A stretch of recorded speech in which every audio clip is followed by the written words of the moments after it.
മുഖ്യമന്ത്രിയുടെ മകൾ വീണ വിജയനെതിരായ serious fraud investigation ഓഫീസിന്റെ അന്വേഷണം AKG സെന്റർ കേന്ദ്രീകരിച്ചും ഉണ്ടാകാൻ സാധ്യത.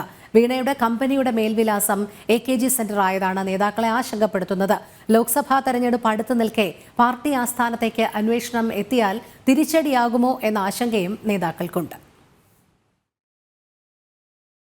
മാസപ്പടി വിവാദത്തിന് പിന്നാലെ മുഖ്യമന്ത്രിയുടെ മകൾ വീണ വിജയനെതിരായ SFIO അന്വേഷണമാണ് CPM-നെ പ്രതിരോധത്തിലാക്കുന്നത്. കമ്പനി രജിസ്ട്രേഷനായി വീണ നൽകിയ മേൽവിലാസമാണ് നേതാക്കളുടെ ആശങ്കയ്ക്ക് കാരണം. വീണ തൈക്കണ്ടിയിൽ AKG സെന്റർ പാളയം തിരുവനന്തപുരം എന്ന മേൽവിലാസത്തിലാണ് കമ്പനി രജിസ്റ്റർ ചെയ്തത്. ചോദ്യം ചെയ്യലിനടക്കം നോട്ടീസ് അയച്ചാൽ അത് പാർട്ടി ആസ്ഥാനത്തിലേക്ക് എത്തിച്ചേരാൻ സാധ്യത കൂടുതലാണ്. അത്തരമൊരു സാഹചര്യം പാർട്ടിയെ കൂടുതൽ പ്രതിരോധത്തിലാക്കുമെന്നാണ് നേതാക്കളുടെ ആശങ്ക. നേരത്തെ കമ്പനിയുടെ മേൽവിലാസം സംബന്ധിച്ച ചോദ്യം ഉയർന്നപ്പോൾ അതിന്റെ രേഖകളൊന്നും AKG സെന്റർ ഇല്ലെന്നാണ് പാർട്ടി സെക്രട്ടറി ന്യായീകരിച്ചത്.